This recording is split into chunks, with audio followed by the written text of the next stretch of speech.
politics ka samnaragadi mase mangaba fru point haidi mi dong khanba aduga election daga yaudaba mi sina yamna revolutionary obe yamna hardcore obe dong naga khanba sigi narrative mayam ama leiri hai tare ko kadawaida khoigi karamba step logudage sidi magi leiriba pofam duna lep kadawne ba aduna aikoi ge society jidai da wrong narrative mayam na aikoi jidai da thamai raga leibani na masi aikoi gi ideas of Manipur gi mindset ama sagalakpa matam dadi akoi da achoba problem ama leiri ni hai tare aduna aina loishin jarak pada thamjani gi wafam di kaino da hauzik Manipur da anoba magi saukhatpa yaifaba khunai ma semgat na nabagi damakta akoi anoba education system ama Manipur gi oiba lehau Manipur gi oiba leisa ji ga chana ba aduguma makhal gi political system ama political education system ama akoi sagatpa ma mathau tai South Africa da Nelson Mandela gi movement do mana mapangan kanna pukhana bo honar ko matam de kari haige da white na pibe education system jina black singi oiba magi liberation ja lakpang moy adu iduna aikoi gi oiba education policy ma same gadabani haidana mana madubu kari koge da alternative education policy na ama pukhala kanda white singi magi operation do magi ba kari haitare magi sumnam sasan do muthat na ba aduguma makhal gi policy me ama tawgiba sing do akoi neinarakanda Manipur da leiriba fibam sa sidagi akoi fagatpa ngamgane na ai adumai thamjani ge aduna aroibada aina mayamda sum pijaning ma message ti kaino da 1949 da power je shift tawgra matung da Manipur da la isa anoba system amaneba democracy je akoi kamaina define tawdoino akoi hauzik leiriba India gi democracy sidi akoi na uzaba magi political term da bourgeoisie democratic system na akoi dumaina uzai hai tare bourgeoisie democratic system ja sidai da karino da sel na khudingmak leiba yaba sel na leiba gi yaba gi chang ja se khudamoina judiciary da harisne ukil ahiba ma supreme court ki ukil ma nek na da bona ba matam da miyam jina changi ba paisa sel puthokpa ngamdaba sing di madu fangdeba aduna sel na leibaji kadai bau yara age da sel bu pairadi bo lepaga vote ka basu yara eba sigi thak amada lakiba magi bourgeoisie gi oiba democratic system ja masi hanto akanda proletariat democratic system ama akoina lamdam sitai da purakna na ba proletariat hairaga ngasagi Oxford University na piriba magi Oxford dictionary na piriba meaning do nataba political meaning ama haidi akoi gi doctor oijaba nupa mana sen paikhalak pado madu capitalist keno na teba okil loiba nupa mana magi niom sumna tanjaraga paikhalak pa sen do madu capitalist economy na teba human oiba economy maneba aduna luching basing ngasai akoi keno akoi gi ozamana so haibi gre Manipur da luching ba isa koigi keno hai social society gi advanced element no oigedabne haiba potse masi lakpiba Manipur da leiba bureaucrat officer agera business sector da leibibo agera any profession da leibiba mayam jingse thamoi sengna like shu haiba mayam amna luching birakpa matam da Manipur da ideas of Manipur se soidana kanba ngamgane hai matam du dai da kobi se mayam khangbiramni kobi chawgraba kilo ani ta ba kobi da lupa ama pibagi tangkakta harga yon gi ba tractor da pukhaleraga lekai da harga yon lagam lomi myam mamita mapita agrido adu ngasi Manipur da uriba market monopoly sigi achobu masak amaneba aduna neba maitai sing sidai da thabak suhaning aktriba fil tawraktriba myam sing se maduda lakpaneba aduna hauzik sungaire akoi gi aigi akoi Johnson gi classmate ominrak ba Dhruva nama leiri ma toina myam da message pi bani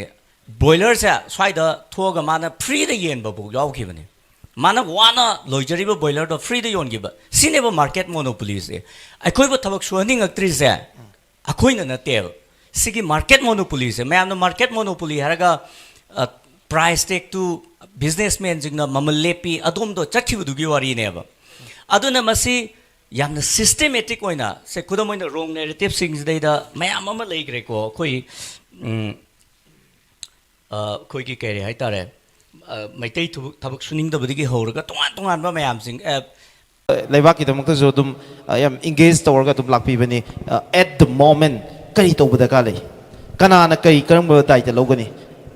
kari happening itu mah hozi the way forward kita mungkin. Thank you. Ngasai ai gi thak thong ba ahalaman mayam amna su mayam am tak pi gre akoi the ideas of Manipur sa ngasi gi leiriba fibam sidagi yeng bana taba Manipur gi leiramba puari gi tangkak tu dagi lakhiba ideas of Manipur sa akoi graves to ba mati changen khanjeba ngasai mayam am haibi gre maitai sing na maitai gi wangang ba adu ada mayam am pan bi gre ba ko maitai gi ideas of Manipur si kamain leirake da hek horak badagi singmi sina iyambani haidana tampakta leiriba maitai sing sina khanjaraga lakhiba adugumba kaino mane majority oriba maitai se sisina mogi mathakta kanamta gi mathakta leirakte ba kanagumba prupamta gi mathakta leirakte ba maitai sing sina aikoina manauni leiviri bachingi mayam sina iyambani haira kanda khoicha adumaina lakhi haitare aduna lai harauda sungaire mayamno khangbiramni tangkhul saba ina tangkhul du khakui akhoida tongan ba component mayam ama yaur lai se khudam oina konsabi ena lai harauda yauri se kabui gi imani ena khoini khalli madu kada aita ge da ngasi konsa khul hairi ba se akhoi ge thajanabni ko konsa khul da leiri ba mayam jing se konsabi hai ba imadu na leigi bani event du na leigi bani haidana khodi ngasi bok adugi ke nomda lakhri ba aduna maring na saba sangpa yaw daba ya daba ke do mayam ama component mayam ama lai aduna sina hogi ba part oi gra kanda Manipur ki tongan ba thodok mayam ama da se nagaga kuki ga hanarak pa matam da akoi gi tamo udoi thongam adugi tongan ba luching ba mayam lai kanda kopai ga ina semaga ko yamna phajaba magi lawam thokpa maitai mam ona lawam thokpa thokdang singse akoi ngasi bokta lawraga laeba sigi political history se akoi understand tawdraga the ideas of Manipur se akoi si magi kenoma sagat pada akoi kashu yobunga moe aduna ngasai miras na hek hogu dai bi ge ba singi border sing city kamaina nga ige haibido si akoi khangna gi damakta kadawai da lakadege di akhoi sigi mayam jingse Manipur gi leiriba territorial integrity oigera magi ngam khai leiriba mayam furup mayam jingse akhoi nga gala eb adubu political power sa masi 1949 degidi shifting of power sa madugi ngak pagi furup sing kan bagi leiriba mayam jingse India da pi greba 1949 degidi adugi matung dagi kaidar khiba mayam jing do adugi dumukta maitai du blame to lan gane I defend to begin at take I say. Okay. Aduna Hoxiki Laiba ideas of Manipur sa Sigi political history may am say Akoi Nainadana Masi understand to dana graphs to dana Sagalak Badi Yaroeva. Aduna Nasi Kaider is the Ngasai Miras na Hibigi economy Harrisneko. Wrong narrative mayamama, around narrative mayamama kois the Miam things they the mislead or labor, Kudamoina, my taste tabuk suning de, Yam somebody go. Adubu, Aquaina Masida Udo is the market monopoly, say, Kadawai de Legeva. Chumnagi price take to Aquaina businessmen in the monopoly to Udu Nateva. Ladyba Ichilina Mayam Zingina, Chimi or Bay, Tami or Bay, Mayam Zina, Tabakwana Suzuraga. Potokse Putorkumatam dene. Madugi market monopoly se kada wai degi lake da Manipur gi leiri ba tampak se da kobi mapung phana pukhalak matam dane puthoruk matam dane mapalam degi kobi ohong thajal kane madugi matam du da kobi se mayam khangbiramni kobi chawgrab kilo ani ta ba kobi da lupa ma pi bagi tangkak ta har ga yon gi ba tractor da pukhaleraga lekai da har ga yon laga lomi mayam mamit ma pi ta grido adu ngasi Manipur do uriba market monopoly sigi achobu masak amaneba aduna neba maitai sing sidaida thabak suhaning aktriba fil tawraktriba mayam sing se maduda lakpaneba aduna hojik sungaire akoi gi aigi ꯑꯩꯈꯣꯏ ꯖꯣꯟꯁꯣꯟꯒꯤ classmate ꯑꯣꯏꯃꯤꯟꯅꯔꯛꯄ ꯙ꯭ꯔꯨꯕ ꯑꯅ ꯑꯃ ꯂꯩꯔꯤ ꯃꯥ ꯇꯣꯏꯅ ꯃꯌꯥꯝꯗ message ꯄꯤꯕꯅꯤ ꯕꯣꯏꯂꯔꯁꯦ ꯁ꯭ꯋꯥꯏꯗ ꯊꯣꯛꯑꯒ ꯃꯥꯅ ꯐ꯭ꯔꯤꯗ ꯌꯦꯟꯕꯐꯥꯎ ꯌꯥꯎꯈꯤꯕꯅꯤ ꯃꯥꯅ ꯋꯥꯅ ꯂꯣꯏꯖꯔꯤꯕ ꯕꯣꯏꯂꯔꯗꯣ ꯐ꯭ꯔꯤꯗ ꯌꯣꯟꯈꯤꯕ ꯁꯤꯅꯦꯕ ꯃꯥꯔꯀꯦꯠ ꯃꯣꯅꯣꯄꯣꯂꯤꯁꯦ ꯑꯩꯈꯣꯏꯕꯨ ꯊꯕꯛ ꯁꯨꯍꯟꯅꯤꯡꯉꯛꯇ꯭ꯔꯤꯁꯦ ꯑꯩꯈꯣꯏꯅ ꯅꯠꯇꯦꯕ ꯁꯤꯒꯤ ꯃꯥꯔꯀꯦꯠ ꯃꯣꯅꯣꯄꯣꯂꯤꯁꯦ ꯃꯌꯥꯝꯅ ꯃꯥꯔꯀꯦꯠ ꯃꯣꯅꯣꯄꯣꯂꯤ ꯍꯥꯏꯔꯒ ꯄ꯭ꯔꯥꯏꯁ ꯇꯦꯛꯇꯨ ꯕꯤꯖꯤꯅꯦꯁꯃꯦꯟꯁꯤꯡꯅ ꯃꯃꯜ ꯂꯦꯞꯄꯤ ꯑꯗꯣꯝꯗꯣ ꯆꯠꯈꯤꯕꯗꯨꯒꯤ ꯋꯥꯔꯤꯅꯦꯕ ꯑꯗꯨꯅ ꯃꯁꯤ ꯌꯥꯝꯅ ꯁꯤꯁꯇꯦꯃꯦꯇꯤꯛ ꯑꯣꯏꯅ ꯁꯦ ꯈꯨꯗꯝ ꯑꯣꯏꯅ ꯔꯣꯡ ꯅꯦꯔꯦꯇꯤꯞꯁꯤꯡꯁꯤꯗꯩꯗ ꯃꯌꯥꯝ ꯑꯃ ꯂꯩꯈ꯭ꯔꯦꯀꯣ ꯑꯩꯈꯣꯏꯒꯤ ꯀꯔꯤ ꯍꯥꯏꯇꯥꯔꯦ ꯃꯩꯇꯩ ꯊꯕꯛ ꯁꯨꯅꯤꯡꯗꯕꯗꯒꯤ ꯍꯧꯔꯒ ꯇꯣꯉꯥꯟꯕ ꯃꯌꯥꯝꯁꯤꯡ ꯄꯣꯂꯤꯇꯤꯛꯁꯀ ꯁꯝꯅꯔꯒꯗꯤ ꯃꯥꯁꯦ ꯃꯥꯡꯉꯕ ꯐꯨꯔꯨꯞ ꯑꯣꯏꯅ ꯍꯥꯏꯗꯤ ꯃꯤꯗꯧꯅ ꯈꯟꯕ ꯑꯗꯨꯒ ꯏꯂꯦꯛꯁꯟꯗꯒ ꯌꯥꯎꯗꯕ ꯃꯤꯁꯤꯅ ꯌꯥꯝꯅ ꯔꯤꯚꯣꯜꯁꯅꯔꯤ ꯑꯣꯏꯕ ꯌꯥꯝꯅ ꯍꯥꯔꯠ ꯀꯣꯔ ꯑꯣꯏꯕꯗꯧꯅꯒꯈꯟꯕ ꯁꯤꯒꯤ ꯅꯦꯔꯦꯇꯤꯞ ꯃꯌꯥꯝ ꯑꯃ ꯂꯩꯔꯤ ꯍꯥꯏꯇꯥꯔꯦꯀꯣ ꯀꯗꯥꯋꯥꯏꯗ ꯑꯩꯈꯣꯏꯒꯤ ꯀꯔꯝꯕ ꯁ꯭ꯇꯦꯞ ꯂꯧꯒꯗꯒꯦ ꯁꯤꯗꯤ ꯃꯥꯒꯤ ꯂꯩꯔꯤꯕ ꯄꯣꯠꯐꯝꯗꯨꯅ ꯂꯦꯞꯀꯗꯕꯅꯦꯕ ꯑꯗꯨꯅ ꯑꯩꯈꯣꯏꯒꯤ ꯁꯣꯁꯥꯏꯇꯤꯁꯤꯗꯩꯗ ꯔꯣꯡ ꯅꯦꯔꯦꯇꯤꯞ ꯃꯌꯥꯝꯅ ꯑꯩꯈꯣꯏꯁꯤꯗꯩꯗ ꯊꯃꯥꯏꯔꯒ ꯂꯩꯕꯅꯤꯅ ꯃꯁꯤ ꯑꯩꯈꯣꯏꯒꯤ ideas of Manipurgi mindset ama sagalakpa matamdadi akoida achauba problem ama leirini haitare aduna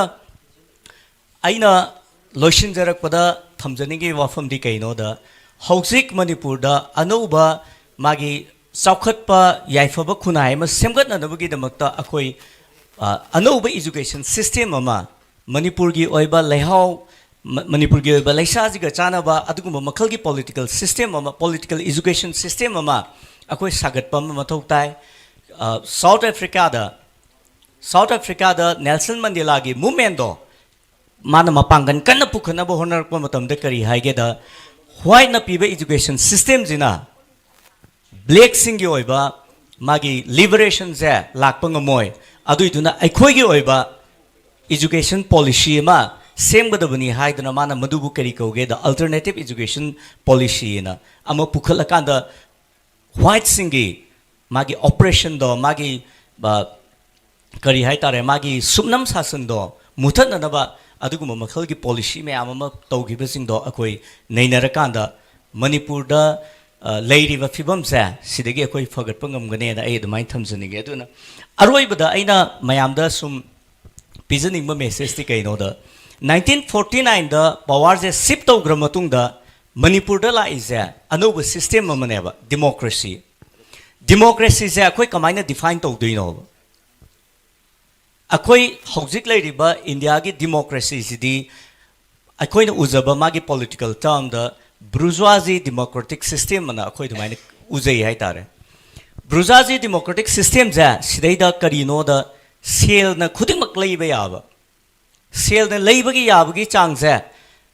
se khudam oina judiciary da harisne ukil ahiba ma Supreme Court ki ukil ma nek na da bohona ba matamda miyam jina changi ba paisa sel puthokpa ngamdaba singdi madu fangdeba aduna sel na leibaji kadai bau yara age da sel bu pairadi vote lepaga vote ka ba su yara eba sigi thak amada lakiba magi bourgeoisie gi oiba democratic system ja masi hanto akanda proletariat democratic system ama akoina lamdam sidaida puraknanaba proletariat haraga ngasagi Oxford University na piriba magi Oxford dictionary na piriba meaning do nataba political meaning ama haidi akoigi doctor oijaba nupa amana sen paikhalakpado madu capitalist keno nateba ukil loiba nupa amana magi niyom sumna tanjaraga paikhalakpa sen do madu capitalist economy nateba human oiba economy amaneba aduna luching basing ngasai akoi keno akoi gi ozamana so haibigre Manipur da luching ba ise akoi gi keno hai social society gi advanced element no oigedabane haiba potse masi lakpiba Manipur da leiba bureaucrat officer agera business sector da leibibo agera any profession da leibiba mayam jingse thamoi sengna like shu haiba mayam amna luching birakpa matamda Manipur da ideas of Manipur se soidana kanba ngamgane haiba famse ai thamjaraga mayam digi tension jar thagachari yam nongai je ai